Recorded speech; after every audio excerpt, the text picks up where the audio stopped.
Bonsoir et bienvenue à cette première des top 10 de MJ Prise One. De nos jours, le cinéma n'a pas vraiment de problème de producteurs, de mauvais acteurs ou de trucs comme ça. Donc quoi que c'est vrai, ils ont toujours un problème. Mais maintenant, ils en ont un autre sur les bras. Les critiques. Parce que même si le film est bon, un film peut se faire descendre par les critiques. Donc pour essayer de réparer un petit peu cette injustice, j'ai décidé de faire un top 10 des films les plus injustement critiqués.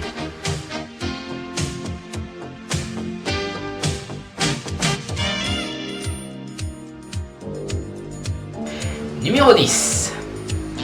Le Prince d'Égypte. Oui, le film d'animation de DreamWorks. Ça, c'était un beau film, vous ne trouvez pas? Eh ben, bon, c'est pas vraiment la presse qui le critique, mais c'est plutôt les religieux, on va dire, ceux qui croient vraiment aux 10 commandements. D'ailleurs, pour eux, ce n'est pas une très bonne adaptation de la Bible. Je veux dire, qu'est-ce qu'on en a à foutre au bout d'un moment que ce soit une mauvaise adaptation, du moment que ce soit un bon film? D'ailleurs, Le Prince d'Égypte, c'était un putain de bon film, justement. On devrait plutôt l'acclamer comme étant un film magnifique, le mettre au panthéon de l'animation à côté du Roi Lion, au lieu de le critiquer. Mais bon, on revient toujours sur le fait que c'est une mauvaise adaptation de ce qui est écrit dans la Bible, et aussi que ce n'est pas très bien par rapport au film Les 10 Commandements. Moi, honnêtement, je préfère Le Prince d'Égypte aux 10 Commandements. Pourquoi? Parce qu'au moins dans Le Prince d'Égypte, les personnages sont humains. Enfin, je n'ai rien contre les jeux d'acteurs des 10 Commandements, mais c'est juste qu'ils ont l'air trop divins. Ils sont moins attachants que dans Le Prince d'Égypte. Ensuite, il y en a qui critiquent certaines chansons, notamment celle-ci. Tu joues dans la cour des grands maintenant. Tu joues dans la cour des grands maintenant. Par la puissance d'Horus, tu vas t'agenouiller devant notre pouvoir parfait.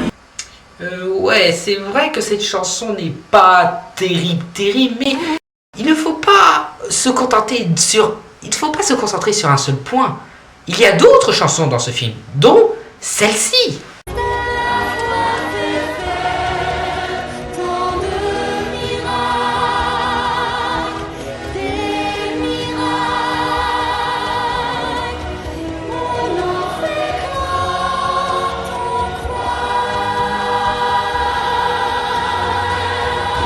Franchement, comment peut-on trouver cette chanson nulle? D'accord, la précédente, elle était peut-être pas terrible, mais celle-ci est magnifique. D'ailleurs, c'est une des multiples raisons pour laquelle je considère ce film comme étant l'un des meilleurs films d'animation DreamWorks. Numéro 9. Speed Racer. Franchement, je m'attendais pas à grand chose au départ de Speed Racer. Je veux dire, d'accord, c'est par les réalisateurs des frères Wachowski et tout, d'accord, c'est tiré d'une bande dessinée et ça a l'air très graphique. Mais les critiques, eux, c'est à croire qu'ils ont été déçus, qu'ils s'attendaient vraiment à quelque chose. Déjà, ils se plaignent que le film soit pas réaliste. Mesdames et messieurs, nous sommes dans le milieu du cinéma.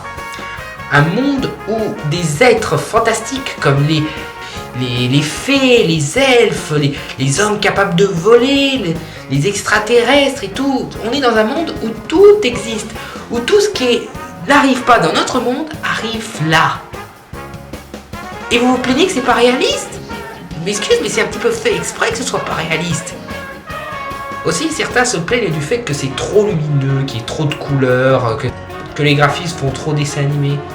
Bah, en même temps, c'est tiré d'une dessin animé. D'ailleurs, chose assez intéressante, Speed Racer, on se plaint que l'aspect graphique et l'ambiance est trop proche de la série télé. Mais Dragon Ball, on se plaint que ce n'est pas assez proche du style graphique de le dessin animé et de son ambiance. Les gens ne sont jamais contents. Aussi pour les réalisateurs, les frères Wachowski, on s'attendait à ce que ce soit quelque chose d'assez philosophique et tout. Mais c'est pas comme si on essayait de vous avoir. Les frères Wachowski ont officiellement annoncé que ça allait être un film familial. Vous espérez vraiment avoir quelque chose de philosophique dans la familiarité? Et puis d'accord, ce n'est pas aussi bien que la trilogie Matrix, mais ça reste quand même un bon film selon moi. La qualité graphique est vraiment bluffante et il y a quelquefois un bon humour, comme par exemple ce duo avec ce singe et le petit frère. C'est ce petit côté délire que j'aime bien dans les mangas et que je retrouve dans ce film. Donc je vois pas de quoi on pourrait se plaindre. Aussi, la course finale est bluffante, avec les flashbacks, la musique de Michael Giacchino, les images qui défilent et tout. C'est vraiment magnifique. Faut dire ce qui est. Bref, Speed Racer n'est pas un chef-d'œuvre, mais ça reste un bon film qui ne mérite pas d'être considéré comme une grosse daube. Numéro 8. Da Vinci Code. C'était un film qui était destiné au succès. Déjà, rien que le livre a très bien marché. Alors forcément, quand on a fait un film, on a fait des tas de pubs en disant que ça allait être le plus grand film de tous les temps.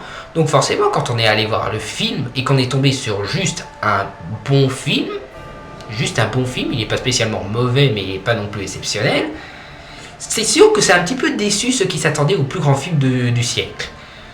Au point qu'ils n'ont pas fait mesure et du coup, ils ont considéré le film comme étant une grosse daube.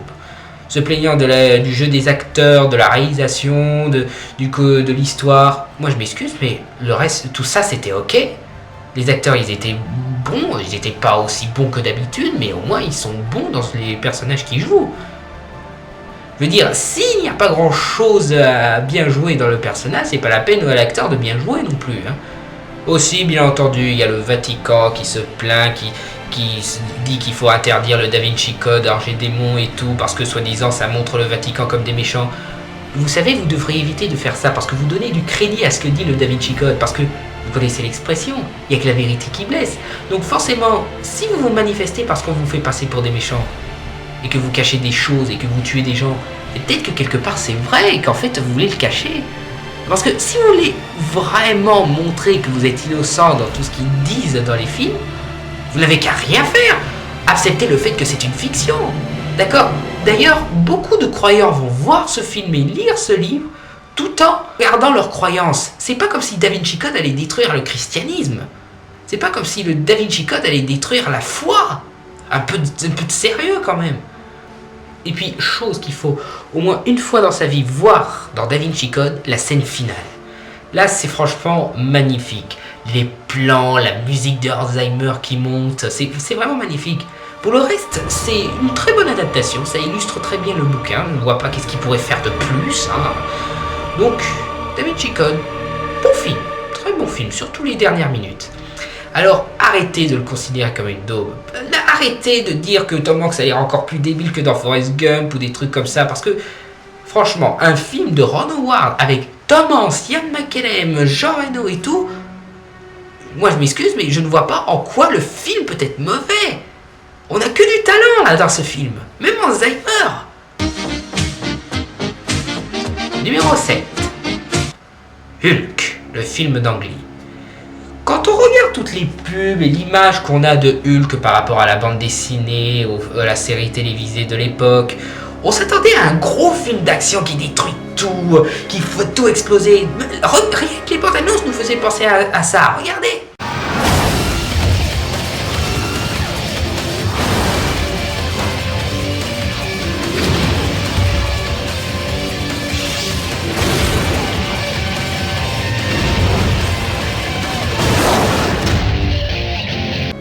Donc forcément, on s'attendait à un film d'action qui explose tout. Et au lieu de ça, on a eu un film assez intime, psychologique. Bref, forcément, à la première vision, ça déçoit un petit peu. J'ai pas honte de le dire. La première fois que je l'ai vu, j'ai pas aimé le film d'Ang Lee. Mais je l'ai regardé une deuxième fois, acceptant ce que je voyais. Et au final, c'était un très bon film. Même une référence dans les super-héros. Parce que ce qu'a fait Ang Lee, c'est montrer qu'il avait des couilles. Parce qu'il ne joue pas sur le côté héroïque, le côté incroyable du personnage. Non, il montre le dilemme psychologique du personnage. Parce que Hulk, c'est quand même la représentation de la schizophrénie.